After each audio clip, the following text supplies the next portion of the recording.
Hello, I'm Dr. Judy Sweetman, and today we're going to be talking about close reading and why we hear so much about close reading all of a sudden.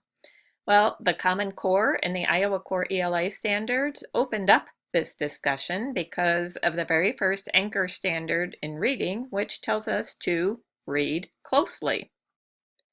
Close reading, to quote Doug Fisher, is a careful and purposeful rereading of a text. And the reading and rereading is broken down into several parts, each with its own purpose. You might be thinking, is close reading similar to pre-reading?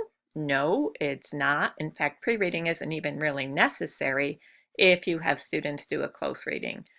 And the reason too often pre-reading provides information that the student should be gleaning from careful reading of the text. And once you start doing pre-reading, it's hard to wean students from this. And similarly, it's challenging for teachers to move away from providing this smoothing of the road for their students. For elementary students, close reading can occur throughout the day during guided reading, shared reading, interactive read alouds, and for the upper grades, students will be able to do close reading on their own eventually while reading independently. Next, you'll want to do some deep thinking by reading with a pencil. When you're reading with a pencil, you'll be writing annotations, asking questions and writing those down, making associations, questioning the author, things like this. Finally, you'll want to think about some text-dependent questions. And these are questions that can only be answered by reading the text. And at first, the teacher will develop these questions, but the ultimate goal is for students to come up with their own text-dependent questions. And we'll talk about these questions in a few minutes. Let's go back and look at these components in more detail. Why do we want students to annotate in the first place? Annotating's been around for as long as there have been printed books to write in, but why is annotating important for today's students? Annotating helps build three key reading skills. Students formulate questions in response to what's being read. They analyze and interpret elements of text, draw conclusions, and make inferences based on explicit and implicit meaning. And these are pretty important skills. Annotation also slows the reader down, so he or she has time to think about what is being read, and this is especially important with nonfiction, as slowing down helps the reader to deepen his or her understanding of the topic or concept. To teach students to annotate a text, there are several strategies that you may already use. One is called selective highlighting, and the second is called the insert strategy. And these are just two of the many strategies for annotating text. Contrary to popular opinion among college students, selective highlighting is not highlighting every sentence in the book. Selective highlighting asks students to highlight keywords and phrases, never an entire sentence. And as you can see from this example, the main idea of selective highlighting is to highlight, to organize what is important. The insert strategy stands for Interactive Notation System for Effective Reading and Thinking. It's a metacognitive approach to reading that encourages active engagement with text. And depending on the age of your students, you can add more or fewer symbols for students to use as they read. So once students understand how to use insert, they can add exclamation marks for something that surprised or wowed them, or stars for something they really want to remember. But when starting out with annotation, keep it simple.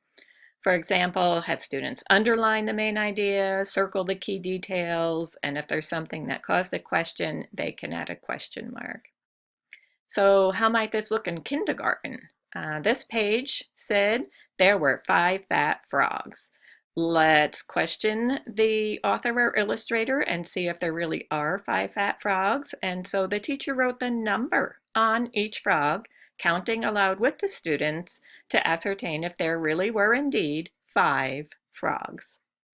Here's what it might look like in second or third grade. The teacher modeled how to think aloud, write questions, wondered, underlined, and she even answered her own questions.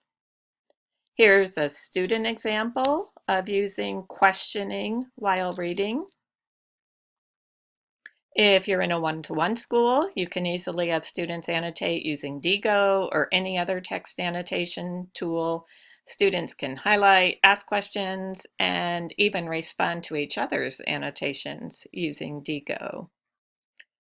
And teachers and students can model or practice annotating on any interactive whiteboard.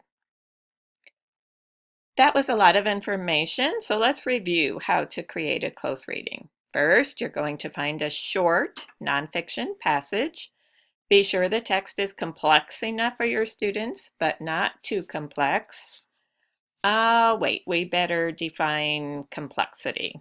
This really is standard 10 of the ELA, Iowa Core, but it has to do with Lexile levels. Lexile level.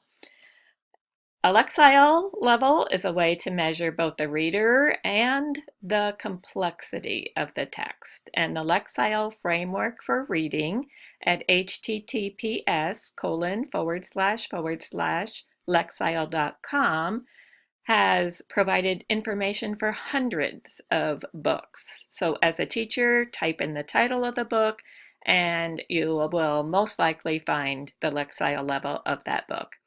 And to learn more about what a Lexile level is, you can go to the overview at the Lexile Framework for Reading, and that's where this screenshot is from. This slide shows a comparison of the old former suggested Lexile levels compared to the new required Lexile levels by grade level for the Iowa Core. And as you can see, from second grade on up, the Lexile levels are much higher than they used to be. And the reason for this is that when students got to college, they found that they had a huge gap in what they were used to reading compared to what college textbooks were asking them to read. And since this was a huge problem, instead of starting from kindergarten and working their way up, they started from 12th grade or college and worked their way down to come up with these new Lexile levels. All right, back to close reading. We have a short passage, complex text, and limited pre-teaching. Students will be rereading multiple times for different purposes. And here's an infographic of what close reading might look like for students. They can find a great nonfiction book, then get comfortable, read the book or a short section of the book, reread it, discussing it, read it with a pencil for sure. And the steps are at the bottom left if they forget the steps, and what their annotation might look like is at the bottom right. We've learned a lot about close reading. Let's practice what we've learned so far. And after that, we'll learn about text-dependent questions. Here's a purpose for students to read the article about Post-it notes. They're going to have to write an essay about what it takes to be an inventor. We can circle words or phrases that are unfamiliar or confusing and underline or number the events that trace this history of the product.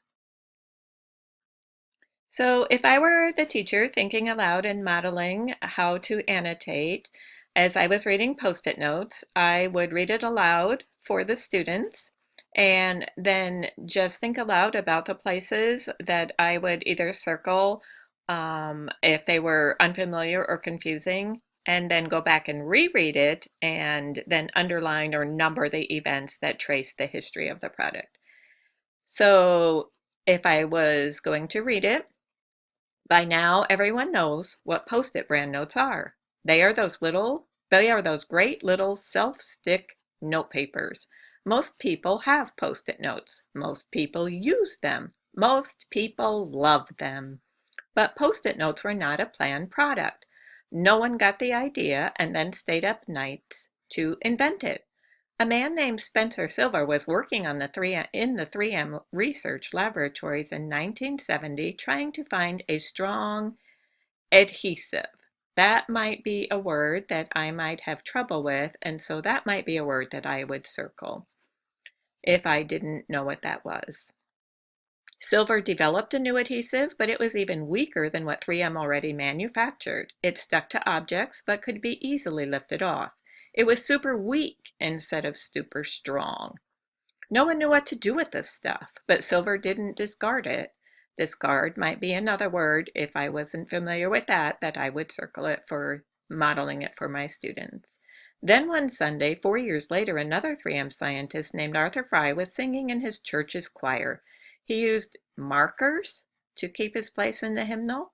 Why would he use markers? Markers would roll out and they're round and fat. And they kept falling out of the book. Yeah, I would think so. Remembering Silver's adhesive, Fry used some to coat his markers. Oh, I think I know what that means now. He brushed some of that adhesive, that sticky stuff, on a bookmark. Success! With the weak adhesive, the marker stayed in place, yet lifted off without damaging the pages. 3M began distributing Post-it notes nationwide in 1980, 10 years after Silver developed the super weak adhesive. Today, they are one of the most popular office products available. All right, I think I understood that now as I read it and reread it. And so now I'm going to go back and I'm going to think about the timeline. So he's talking in this paragraph, 1970, and he developed it. He didn't discard it, he kept it. 4 years later, so 1970 plus 4, that must be 1974. And he used it, it was successful, and it still took 6 more years after that to distribute it nationwide. So 1970 to 1980. So now I have a good timeline. In review, we read a short passage of complex text with limited front loading. We read it 2 times. Once to trace the history of the product, secondly to circle words or phrases that were unfamiliar or confusing. Now we'll look at text-dependent questions. So now I would need to go back and reread it several more times. First, let's look at some characteristics of text-dependent questions. They can only be answered with evidence from the text. They can be literable, but should also involve analysis, synthesis, and evaluation. This page shows a progression of text-dependent questions. And here is another similar graphic, except this also includes the standards. So let's take a look at some text-dependent questions. This question is just a general understanding question, and it asks for the sequence of events. Here's a key details question, and we want to know how did we figure out how many years later it was. They said 4 years later. He wasn't alone. This was on the second page. And then we have a vocabulary question. What words, phrases led you to believe the positive or negative attitude? We have an author's purpose question. What did they want you to know? And we have an inference question. And that would be where he did not discard his invention. Here are some guidelines for developing your text-dependent questions. You definitely want the reader to return to the text and use evidence from the text to support his or her claims. The students had to then move from talk to writing.